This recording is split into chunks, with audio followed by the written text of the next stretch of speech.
Oke, halo semuanya. Izinkan saya menampilkan analisa pertandingan Premier League matchday 20 antara Liverpool versus MU. Nah, Ruben Amorim ini mencoba buat meyakinkan fans bahwa MU ini akan terus berusaha dan tetap punya rencana ya. Formasi bermain kedua tim masih sama kayak minggu lalu. Liverpool dengan 4-2-3-1 dan MU juga masih sama dengan 3-4-2-1 yang juga dipakai pas lawan Newcastle terakhir dan hasilnya kalah 0-2. Perubahannya adalah di susunan pemain. Kali ini Amorim menurunkan Ugarte dan Mainu di tengah. Dan ini nih yang benar-benar kerasa bedanya ya. Lebih solid, terus lebih banyak menangin duel juga. Kalau pas lawan Newcastle kan yang di tengah Eriksen sama Casemiro. Dan gampang banget ditembus oleh Bruno Guimaraes, Joelinton, dan Sandro Tonali. Nah kalau bentuk di lapangan nih kira-kira seperti ini nih. Komposisi Liverpool nih berisi 3 penyerang, 3 di tengah, dan 4 center back. Lalu MU nih di ujung ada Højlund, diapit oleh 2 center back Liverpool, lalu ada 2 pemain nomor 10, Bruno dan Ahmad, dan tetap nih dengan 2 pemain tengah, lalu ada 2 wingback dan 3 center back. Di atas kertas nih di lapangan tengah MU situasinya sama seperti MU lawan Newcastle terakhir, yaitu 2 midfielder MU versus 3 midfielder Liverpool. Oke, ayo kita diskusi lebih lanjut. Liverpool di laga kali ini tuh bermain tanpa pressing dengan intensitas tinggi ya di awal permainan. Mereka kebanyakan anteng di tengah tapi tetap melakukan man marking 3 lawan 3. Di sini ada Diaz, Salah, Gakpo versus Lisandro, Maguire, dan De Ligt. Loh, kenapa nih? Kenapa Liverpool nggak boleh full pressing? Jadi gini, kalau Liverpool pressing dengan high intensity, mereka butuh support dari fullback mereka supaya tidak menyisakan ruang di belakang penyerang yang melakukan pressing tersebut. Kalau misalkan mereka nggak didukung fullback mereka dari belakang, berarti bolong dong belakangnya. Pressingnya bakal gampang ditembus sama pemain MU. Jika fullback Liverpool ikut maju untuk membantu pressing, resikonya adalah 2 center back Liverpool bisa terekspos langsung lawan 3 pemain MU, Højlund, Bruno, dan Ahmad. Saya izin coba jelasin dikit tentang sistem wingback Amorim ya. Kenapa posisinya tinggi banget? Pertama nih, penempatan Dalot yang tinggi ini nih bikin Liverpool bingung. Siapa sih yang harus memarking Dalot gitu? Trent kah? Curtis kah? Atau Salah gitu? Kalau Salah nih, dia nggak mungkin buat marking karena peran dia kan penting banget buat serangan. Dan kasihan nih beliau nih kalau energinya dipakai buat tracking back gitu ya kan. Mending disimpan buat nyerang. Nah, terus kalau misalkan Trent yang marking, wide area plus Konate ini bakal terekspos. Ini lebih bahaya bro, karena ada Højlund dan Bruno yang siap nyerang. Nah, terus yang terakhir, kalau misalkan Curtis yang marking, ini artinya kalau dia yang marking, lapangan tengah Liverpool nih jadinya cuma 2 lawan 2 antara Gravenberch, McAllister versus Ugarte dan Mainu. Oke, kita lanjut ke cara penyerangan Liverpool ya. Nah, cara Liverpool buat matahin bentuk pertahanan MU adalah dengan memainkan Diaz untuk turun dan menghubungkan permainan di lini tengah dan sering banget narik De Ligt untuk keluar dari lini belakang MU. Lalu ada satu dari pemain nomor 8 Liverpool melebar ngebantu Diaz buat nembus MU. Nah, dari sini Liverpool maju nih dengan mengalihkan permainan ke Curtis Jones atau Arnold, lalu membuka jalur tengah dari dalam buat nembus ke dalam kotak penalti. Kombinasi Liverpool di sisi kiri, McAllister yang bergerak melebar dengan Diaz yang turun tadi, lalu Gakpo nih ngisi posisi penyerang tengah yang ditinggalin Diaz. Ini ngebantu Liverpool buat nembus 5 back MU, terutama di sekitar De Ligt. Di sini nih Gakpo hampir nyetak gol. Nah, bagaimana dengan serangan MU nih? Di pertandingan ini tuh Trent cukup banyak dapat kritikan ya, karena dia gampang banget ke expose dan beneran kurang banget lah kalau perkara bertahan gitu. Nah, sebenarnya tuh ini tuh bagian dari strategi Amorim ya. Beliau nih beneran paham bahwa kelemahan Liverpool ya di Trent. Kalau mau nyerang bakalan lebih mudah di situ karena jarang banget Salah ikut turun buat bantu nahan pemain MU. Intinya serangan lebih mudah dilakukan di situ, counter press juga bakal lebih gampil di situ. Nah, ini statistik PDA atau player defense action atau bahasa Indonesianya aksi bertahan dari pemain dari FBref. Trent tuh jadi pemain paling banyak kalah kalau kena challenge. Padahal beliau nih fullback. Kalau pemain nomor 1 sampai 3 kan ini midfielder ya, jadi bukan back gitu. Jadi nggak heran lah. Di game ini tuh Dalot mainnya nih udah kayak Maicon. Karena Dalot nih paham betul Trent tuh lemah kalau 1 lawan 1. Ya udah gas aja gitu. Nah, ini contohnya nih. Nah, ini juga contoh lain nih di menit 61. Nah, terus ini malah di menit 40 si Trent ini dilewatin langsung sama Dalot nih. Serangan Liverpool juga kan biasa dimulai dari Trent lalu ke tengah atau ke salah langsung. Cuma kalau kehilangan bola di situ Liverpool tuh nggak langsung counter pressing. Nah, dan ini tuh bisa menghasilkan situasi berbahaya gitu. Nah, ini contohnya nih, Dalot ke Bruno terus ke Dalot lagi. Tuh kan dilewatin Dalot lagi nih si Trent nih. Jadi peluang bagus bagus ini buat MU. Ini kalau si Ahmad larinya gak ditahan nih harusnya udah 1-0. Beliau nih terlalu maju Pak, jadi angel buat nyundulnya. Oke sih dia sebenarnya dia ngarahin ke belakang buat second ball, cuma yang nyambut juga terlalu maju posisinya. Nah yang perlu di highlight berikutnya adalah long pass dari MU nih. MU nih paham banget kalau bangun serangan dari belakang resikonya gede, dan di belakang 3 penyerang Liverpool yang pressing itu cuma ada 2 pemain tengah MU, itu juga udah dijaga sama 3 pemain Liverpool, jadi bakalan susah buat matahin pressing Liverpool. Jadi gimana? Ya udah main long ball aja. Nah ini statistiknya nih. Kalau lihat dari statistik, Onana di laga ini tuh average jarak goal kicknya tuh sampai 57 meter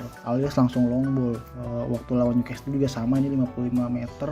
Terus lawan Bournemouth yang kalah 3-0 nih, dia shot pass ya cuma 28 meter. Dia ngebangun serangan dari belakang. Nah terus di game ini tuh jagoannya ya Bruno Fernandes. Bahkan Arne Slot sendiri tuh ngasih pujian ke Bruno ya. Peran Bruno tuh penting banget buat MU menangin duel-duel penting. Nah salah satu hasilnya adalah gol dari Lisandro Martinez. Nah bisa dilihat di sini nih kalau counter press MU tuh benar-benar terorganisir ya. Mereka melibatin beberapa pemain ya, ada Maino ke Gravenberch, terus Højlund ngunci center back, Dalot ngawal Trent, terus di press Bruno nih, terus disikat Lisandro gara-gara passingnya lemah. Nah Trent juga nggak melakukan tackle nih ke Bruno nih pas bola udah di Bruno, atau minimal challenge dah, minimal asli Bruno nih jadi tenang aja gitu jalan ke tengah, lalu ngasih true pass ke Lisandro. Ini kayaknya Trent nih gimana ya, pikirannya nih udah di Madrid, isunya udah ada ya, penawaran dari Madrid gitu, mungkin jadi nggak fokus. Wah asik nih bisa main PS ntar sama Bellingham di Madrid gitu kan kali ya. Ntar bisa aja sewa PS paket kalong kan ya pas lagi libur. Nah oke lanjut. Nah Højlund juga nih posisinya bagus banget nih, dengan posisi beliau yang tepat di tengah nih, ini maksain 2 center back Liverpool buat jagain beliau di tengah biar Lisandro bebas di sisi gawang. Gol Lisandro nih keren asli, nih jarang saya lihat modelan begini nih sekarang. Kalau dulu kan sering ada nggak sering juga sih, maksudnya dulu kan ada Torres, Forlan, karena emang mereka tuh kayaknya jarang cutting inside gitu, jadi langsung sikat aja udah, bodo amat sudutnya kecil pun. Makanya ini gol kualitas striker nih. Tapi kayaknya ada deh gol persis kayak ini dan belum lama dari back deh kayaknya, saya lupa siapa ya. Coba kalau antum tahu komen ya, terus kasih gocap dah buat 1 orang. Gol penyimbang datang dari Gakpo nih. Ini dimulai dari clearance ball yang disambut first time pass dari Gravenberch ke McAllister, lalu ke Gakpo. Dia cutting inside dan gol. Nah first time pass dari Gravenberch ini penting banget. Beliau nih sengaja first time biar pemain MU telat bereaksi. Misalkan dia nyoba kontrol dulu bolanya sebelum passing, Ugarte nih pasti posisinya udah di tempat terbaik buat nahan agresi Liverpool. Nah terus di sini ada tackle yang salah perhitungan nih dari De Ligt. Padahal De Ligt kan teman satu timnas ya sama Gakpo ya. Tapi lupa kalau Gakpo tuh bersikil kanan gitu. Sebagai penyerang kan antum pasti pengennya nendang pakai sikil terbaik dong, biar powernya maksimal dan terarah gitu. Makanya Gakpo cutting inside dulu nih. Terus ternyata dapat bonusan nih. Bonusnya apa? Nyangkirin 1 CB nih. Golnya bagus pula nih, asli prosesnya ini bener-bener keren asli. Nah gol berikutnya dari penalti salah nih, gara-gara handball si De Ligt nih. Aduh De Ligt lagi, tangannya posisinya ketinggian, padahal gak perlu banget ini asli. Nah lalu kita lanjut ke gol keempat nih sebagai penyeimbang. Ini hasil dari agresi Garnacho dan diselesaikan oleh si Ahmad nih. Berawal dari clearance Konate, lalu bola jatuh di kaki Bruno, terus oper first time ke Garnacho nih. Nah anehnya di sini yang jaga Garnacho tuh Konate, bukan Trent. Padahal ini posisinya di wide area gitu. Trent malah masuk ke area CB. Ini kayaknya meleng nih si Trent nih. Terus umpan Garnacho pun cerdas juga dia ngarahin ke tengah, bukan ke tiang dekat. Lalu disikat Ahmad dan gol. Virgil nih kayaknya frustasi banget nih ke Trent nih. Trent juga bener-bener jadi tertekan sepertinya nih. Ini contohnya nih. Gak lama setelah kebobolan, Trent tuh operannya salah lagi dan berhasil direbut Ahmad buat melakukan serangan. Ini untungnya nggak gol nih. Kalau gol nih, ngamuk udah si Virgil bener. Nah di sini ada peluang nyaris gol dari Liverpool. Dimulai dari corner MU yang berhasil diamanin Liverpool dan berubah jadi counter attack. Jota ke Salah, lalu ke Nunes. Nah lalu di sini ada tackle penting nih, keren banget tackle nih dari Lenioro nih. Timingnya tepat banget nih. MU tuh di laga ini beneran datang buat menang ya, bukan buat seri nih. Tuh ente lihat nih. Ruben Amorim tuh nyuruh pemainnya buat maju, come on gitu, maju lu pade. Nah ini arah serangan MU ya di menit yang sama nih, jadi bukan malah nyuruh mundur tapi nyuruh maju gitu. Lalu di menit ke 96 nih MU tuh beneran hampir menangin laga asli. Bermula dari bola muntahan ke arah Ugarte, lalu Ugarte cek ke arah Liverpool nih ada orang apa kagak gitu, terus langsung disepak ke arah sayap gitu, menghasilkan situasi emas buat MU. Nah setelah itu Zexi mengumpan bola ke Maguire nih ke tengah nih. Maguire malah nendang ke atas, nggak jadi gol. Aduh.